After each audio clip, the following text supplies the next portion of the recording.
Sometimes you gotta pop out and show niggas. Certified boogeyman, I'm the one that up to score with them. Hey y'all, welcome back to Like Father, Like Daughter podcast. What's going on, y'all? How y'all doing? Yes, welcome back. That's the formal introduction. What's up with it? Go on and lead the way, Aaron. So y'all, we getting ready to bust down this Kendrick Lamar Super Bowl performance. Mm-hmm. And I mean, I don't really know how we gonna get this cracking, but I'm gonna ask you, what were your thoughts? What are your initial thoughts on the performance? Like, when you first seen it, what were you thinking? It took me back to when Snoop Dogg, when I saw Snoop Doggy Dogg for the first time. For the first time in my life, when I saw Snoop Doggy Dogg, that's what it reminded me of. It reminded me of that first time, and I think I might have been, let me see, I think Snoop came out in 1993, so I was probably like 11 years old. That nigga Kendrick Lamar made me feel like I was 11 years old last night. Dang. That's crazy. That nigga made me feel like I was 11 years old. At the age of 11 years old, I was totally, what do they call that? Impressionable. At the age of 11 years old, I was totally impressionable. Since 11 years old, nobody has made me feel as impressionable as I felt last night when I seen that damn Super Bowl performance. I'm not even gonna lie to you. Did you understand his performance, like the initial time you seen it, the first, like when you watched it live? Did you get it, or like what was that like for you? I didn't understand nothing.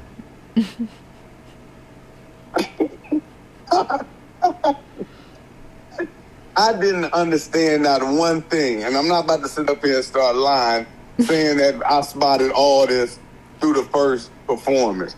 Because, see, you got to realize, I came into this as a cynic. You know what I'm saying? I came in this motherfucker as a cynic. You know, excuse my language, y'all. I came in this as a cynic. I came in with straight cynicism and skepticism and feeling offended that Lil Wayne hadn't been given this stage in his hometown. You know what I'm saying? I was on that side of the fence. You know what I mean? Mm-hmm. I've never been a Kendrick Lamar fan. This is why it's so big to me.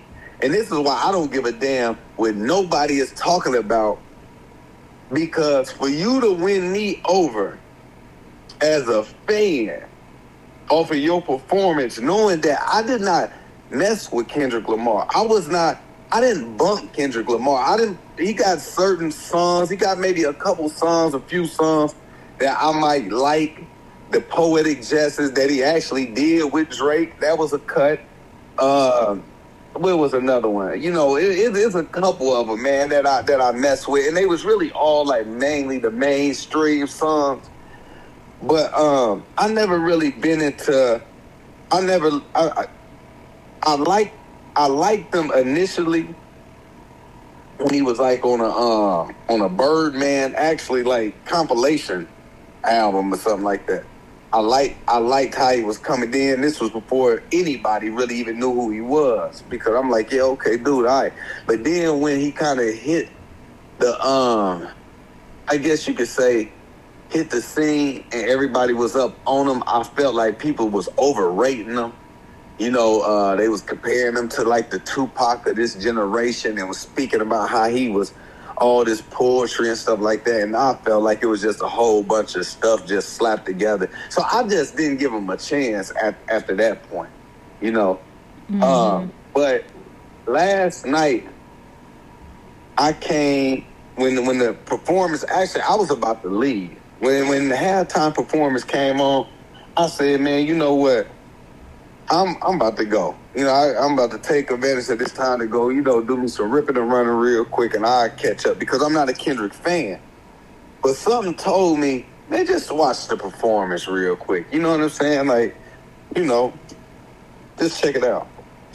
And man, look, I'm bobbing and I'm watching, and I'm just like, I'm still maintaining the sense of skepticism. And then next thing I know, I was doing a motherfucking two-step. I was swinging my motherfucking arm like he was. You know what I'm saying? Like I didn't even realize. I just looked down and my feet was moving. I said, "Oh, this nigga done changed. This nigga done changed my life.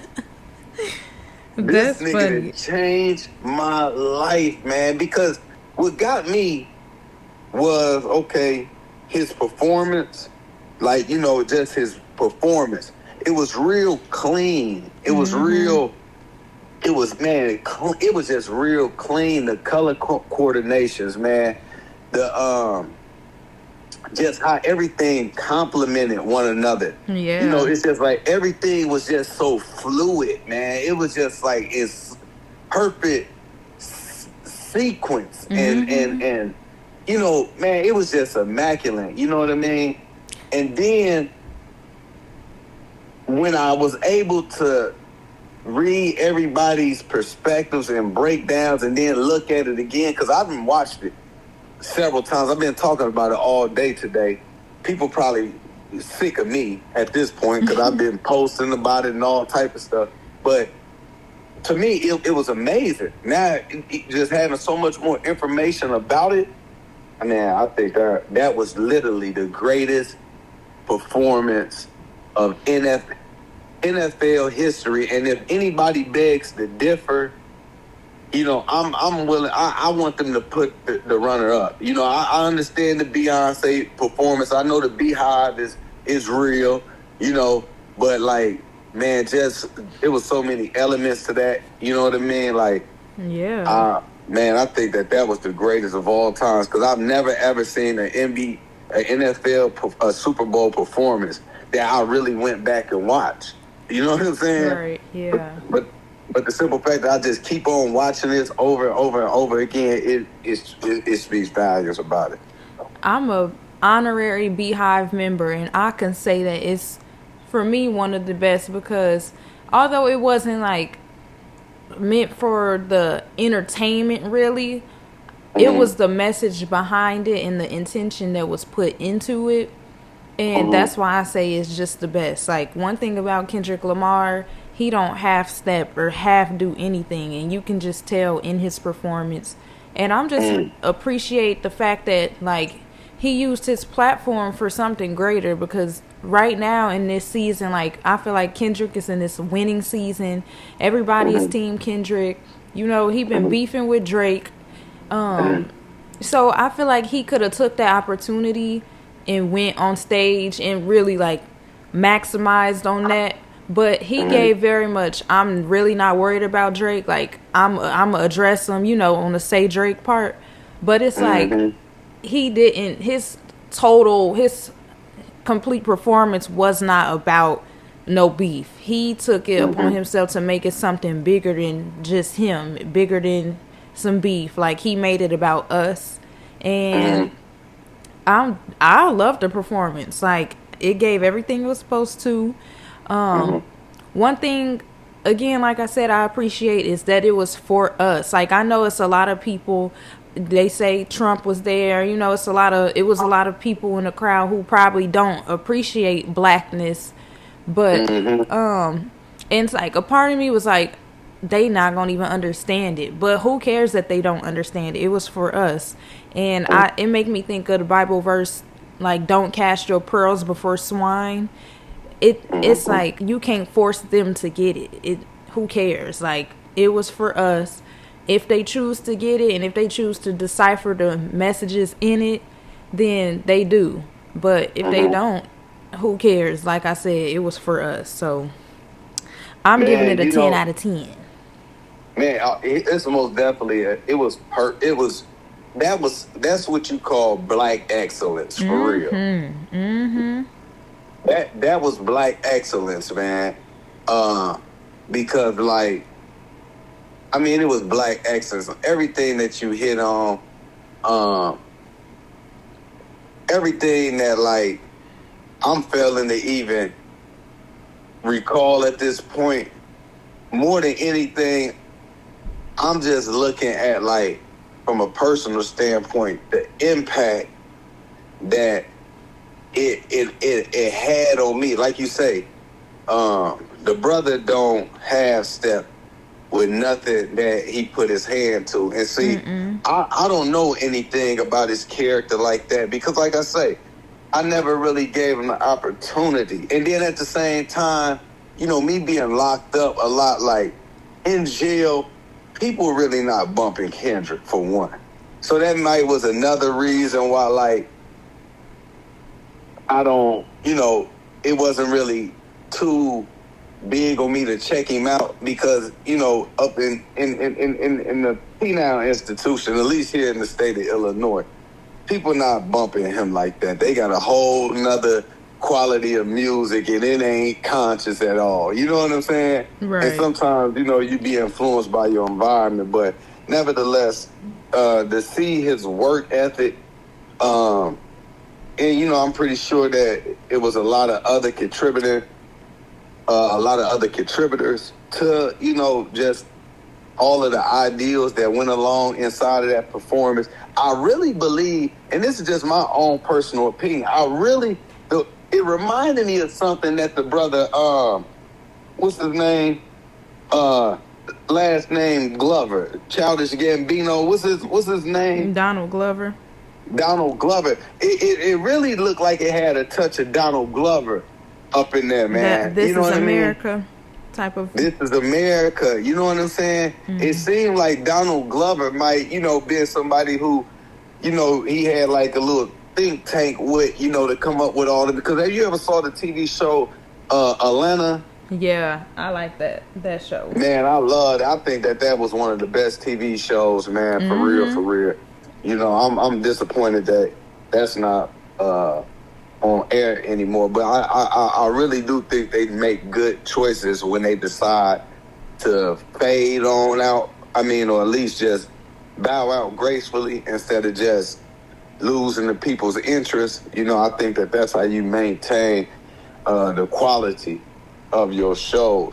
But that's what it put me in the mind of, something that the brother Danny Glover, you know what I'm saying,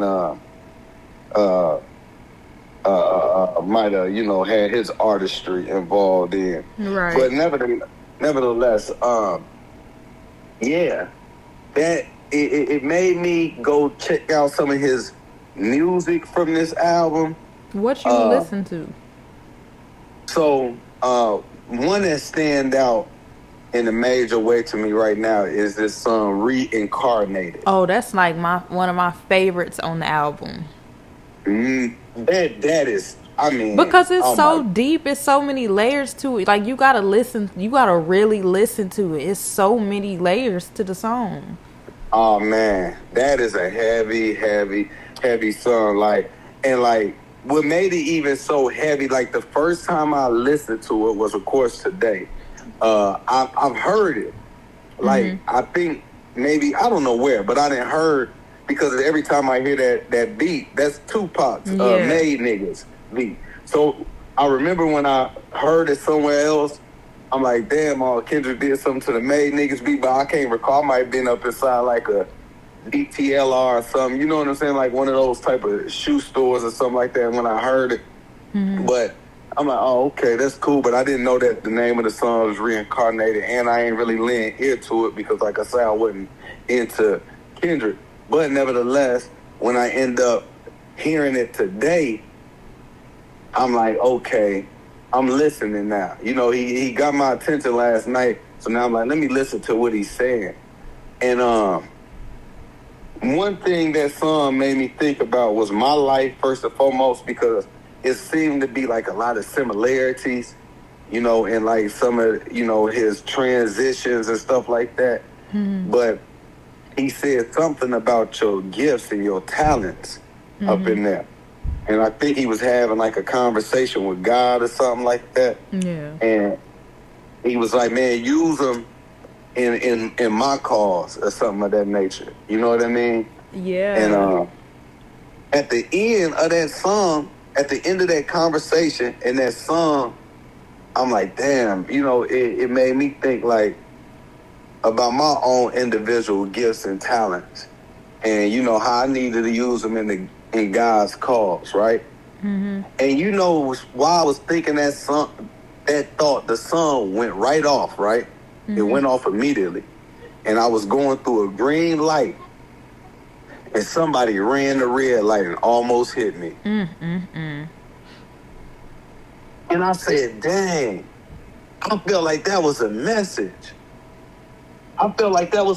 Like soon, I mean, with perfect timing, the sun went off, I'm crossing the green light, and somebody in a van, a white woman in a van, I don't know where her mind was at, she just read the red light, but I seen her, and she went, I mean, like, literally, like, right in front of my car. If I wasn't paying attention, she would have, you know, possibly hit my car or something like that, and I would have went, you know, anything could have happened. But to me, it was saying, like, hey, you got gifts and talents that you need to use in the name of the Creator.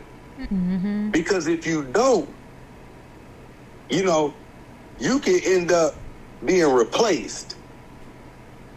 You know what I'm saying? Mm-hmm. If God entrusts you with certain gifts and talents and you don't use him in his cause, he can get you out the way at the blink of an eye. You won't even see it coming.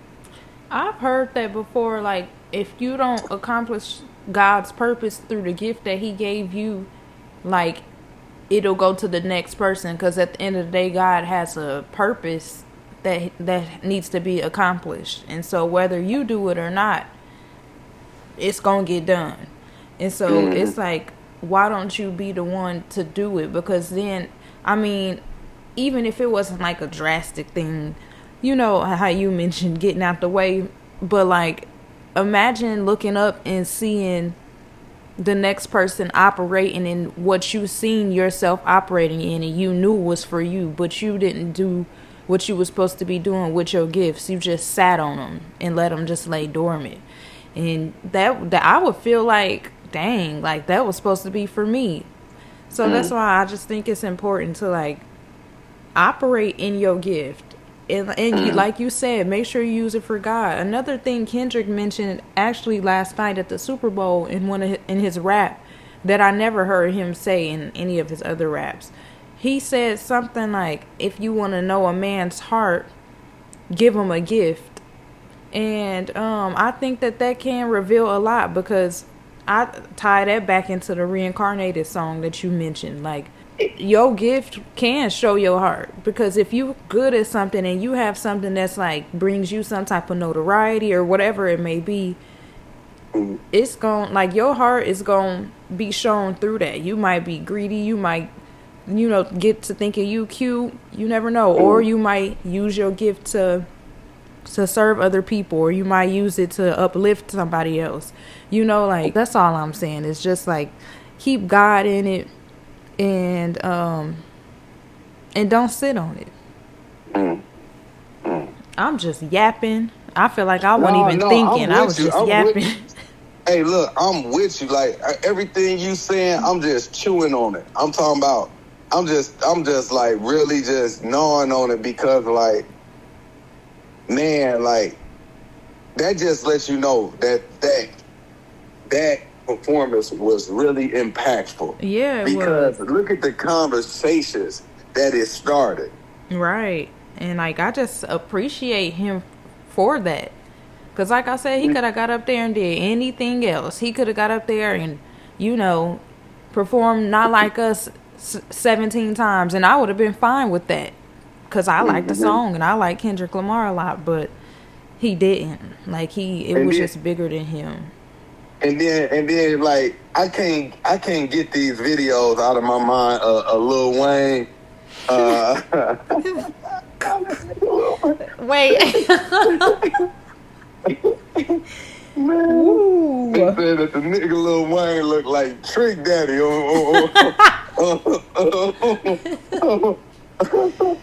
Wait, my thing is, did you see Lil Wayne like a few days before the Super Bowl was talking about how he about to be making this big announcement, how he's not coming to the Super Bowl, but he got something dropping on Thursday, like this big announcement, and all for the Thursday that got here or wherever got here today, and the announcement was him being featured on Leangelo Ball's song, some song that's funny.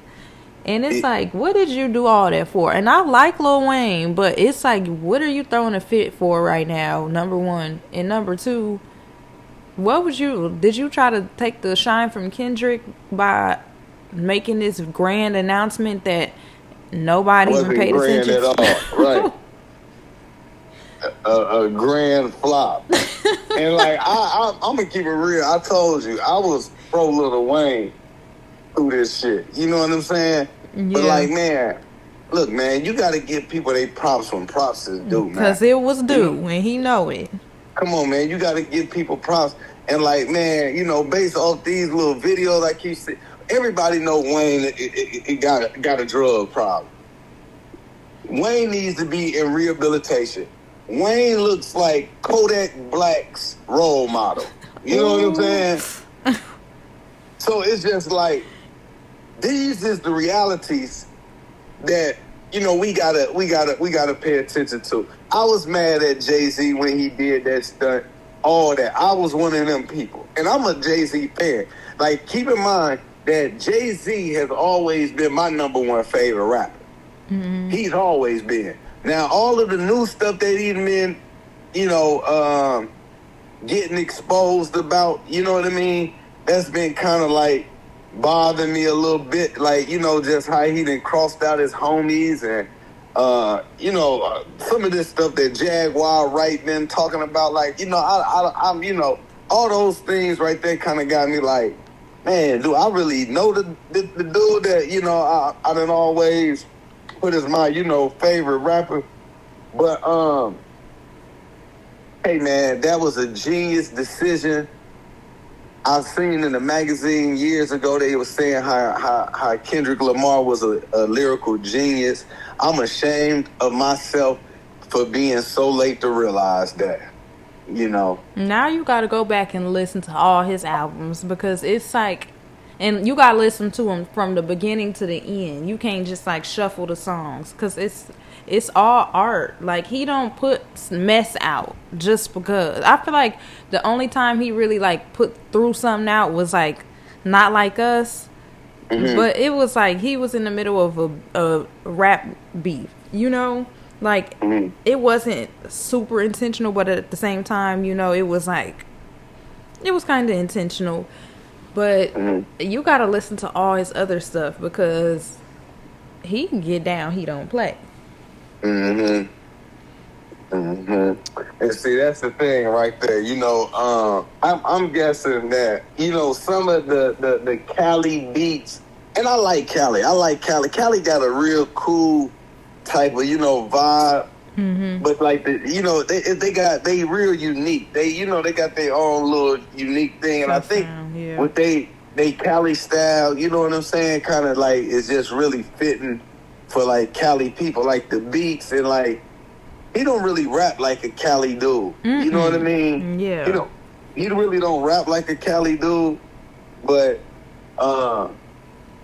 that, you know, just the flow. You know, I like a certain type of flow and a certain type of beat to bob to, mm-hmm. and that just, you know, never set well with me. But like I say, if you're looking for entertainment in the sense of just rhythm, you know, it might not be, you know, to everybody's taste, you know, or fitting to everybody's taste. But if you really just looking to listen to some art and be exposed to like some audible art, Kendrick Lamar is the way to go. I'm gonna keep it real, and I'm looking forward to that. I told somebody, it might have been you actually, that I believe that that performance, that Super Bowl performance, should be in the Chicago Art Institute. You know, have you ever been to like an art museum? Mm-hmm. Yeah. You know, I just went to the Art Institute in Chicago. I think it was maybe September or something like that.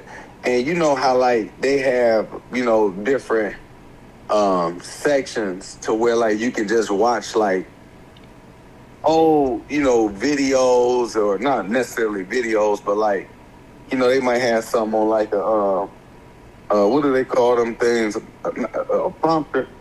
Mm-hmm. Or is that macchiato tea that I've been drinking? Yeah, Y'all, he had a matcha latte and he done keep naming it.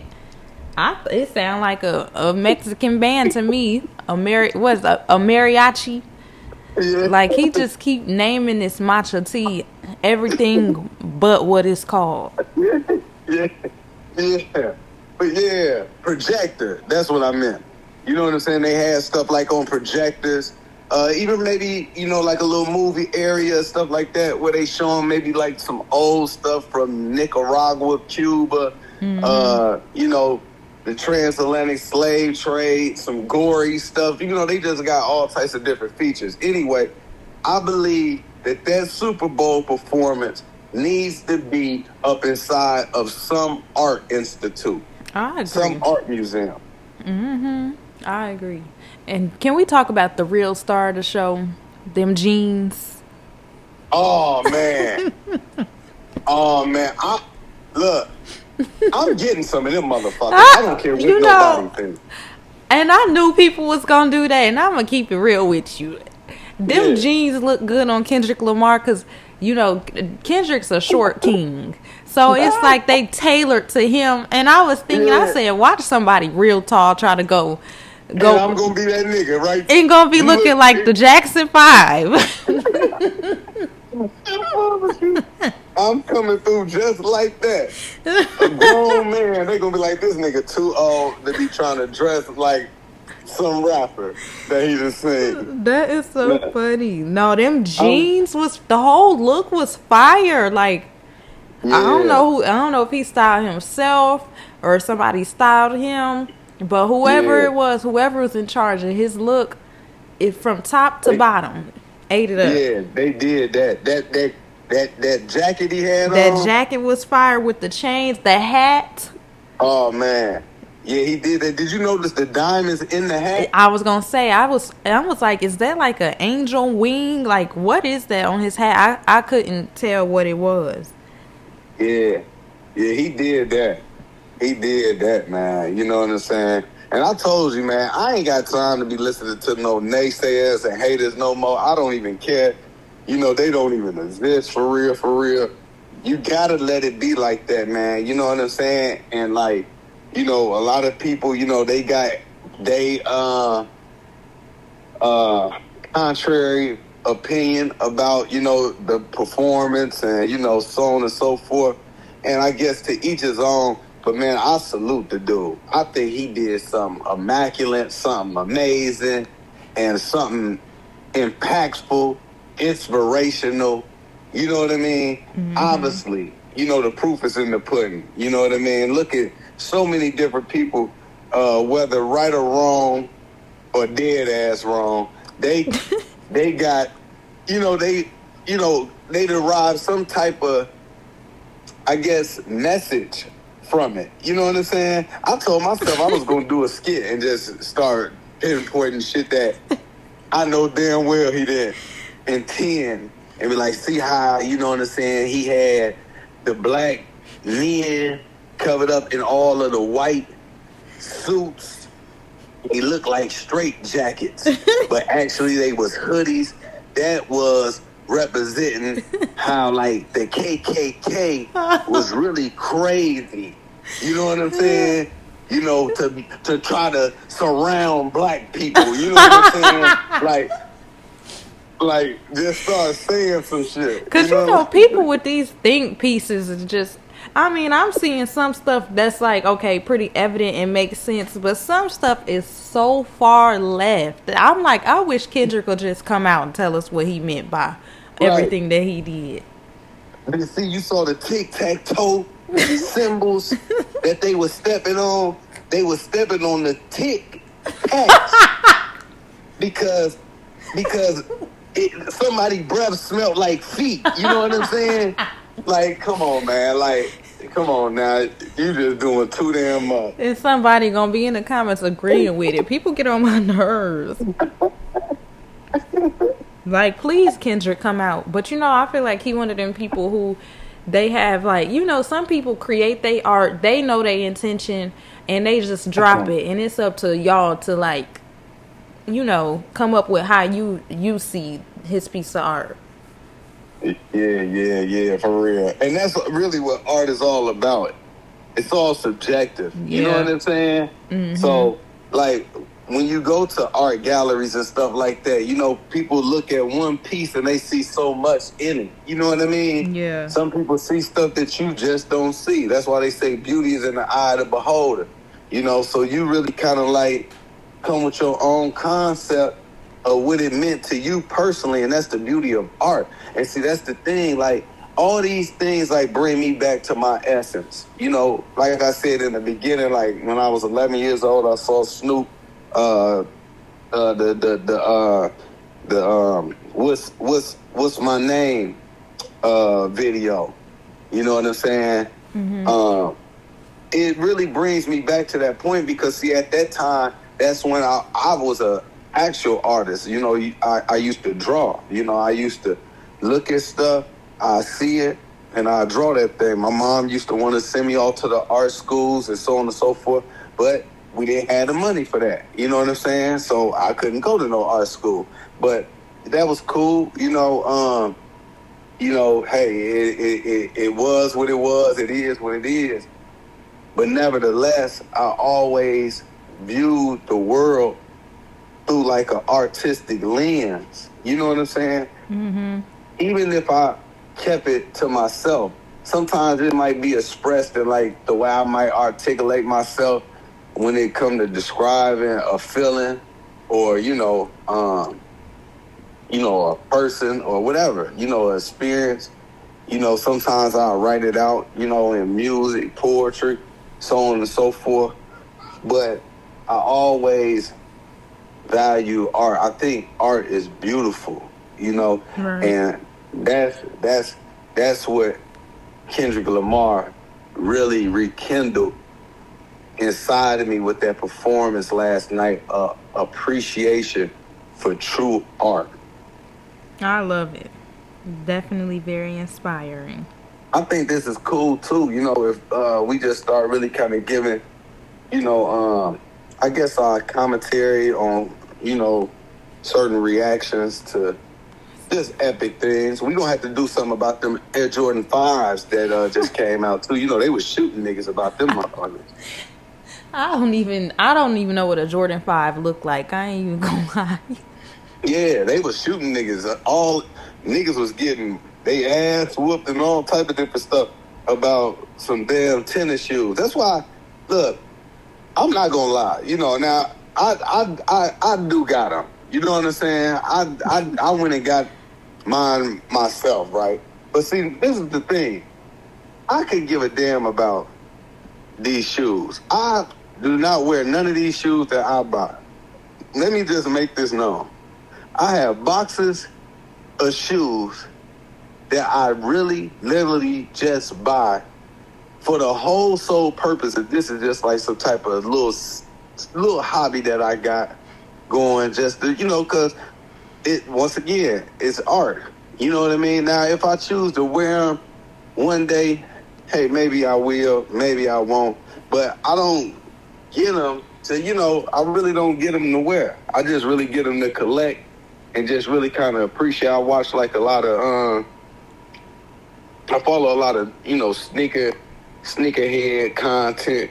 And I guess it's just like this stuff to me really kind of is something nostalgic because like when all this stuff was coming out was when I was younger. I know for like the younger generation, it's just like a fashion statement. But to me, it just reminds me of certain points in my childhood type shit. You know what I'm saying? Mm-hmm. So like, I'm like, damn, they came out with them type shit, and but I'm gonna keep it 100. Like, I'm gonna just start ordering my shit online because I don't got time.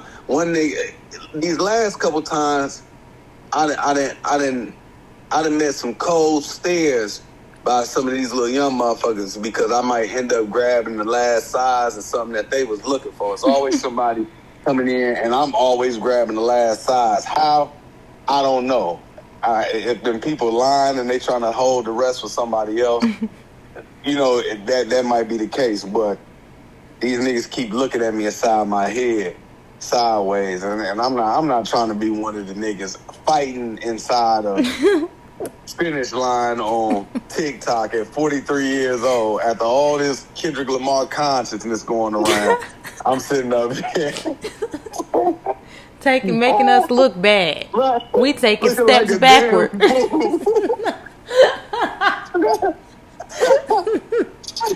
Hey, look. I'm holding on to my shoebox while a nigga trying to pull the bag in. I'm not. I got on church pants. No, look, man, worried about the wrong stuff. like nigga, you too old to be in this line any damn way. What is you doing? Ooh, but that's funny. I'm just gonna order my shit offline from here on out, man. I'm not about to be messing with these fools, man, because that was crazy, man. I'm like, man, I got there even when I got there, because I had to go out of town to get them, and so I'm not knowing even where the store is located at inside of the mall, that I end up going to. So I see a brother, he coming up out of the mall, and he got like 4-5 pair. And I'm like, hey, man, where the store at? You know what I'm saying? He like, man, you got to go that way, and then you go there. He giving me the direction or whatever. He like, man, I'm just giving you a heads up, though. He was like, man, they already up in that motherfucker clowning about them things, man. Oh, gosh. So I'm like, shit, man, all about some damn shoes. Like, why is these niggas acting like this about some shoes, man? Like, man. That is crazy, though. Don't they be the same shoes? Don't they always come out like every... I don't know how often they come out, but they come out all the time, don't they? So, like, they come out like every few years. You know what I mean? And then this is the 35th anniversary of, like, Michael Jordan's shoes, period. Or is it the 35th or the 40th anniversary? I think it's the 40th anniversary of his shoes, but I think it was the 35th anniversary of this particular shoe. So it's really like just a big year for Jordan. It's gonna be a lot of different, a lot of retro releases, that haven't came out or that haven't came out in a while. Being released this year, so everybody is just really just gung ho about it, especially in the sneakerhead community, because they look at them as collection items, and that's how I view it, as just collecting items. But because of the popularity from the sneaker community, you got the just your average Joe just following suit, something that's trending right now. And that's where all of the confusion seems to come in at, so. Interesting. Well, at least you got yours without no fight breaking out. Yeah, man, I'm not about to be doing all that with these Negroes, man, because I'm just, some people collect, what's those little things, beanie babies or something like that. And all these different, this is just my little collecting thing right here, Right. That's it. But yeah, man, we can wrap this joint on up. Okay, well, thank y'all for taking another listen to Like Father, Like Daughter podcast. Make sure y'all follow us on Instagram at likefatherlikedaughter.pod, and you will be able to go to our personal Instagrams from there. And then also, it's a link in the bio. So whatever you need, I'm sure you could just find it right there. And shoot, that's it. I guess we'll talk to y'all later. Oh, step. Peace. Peace.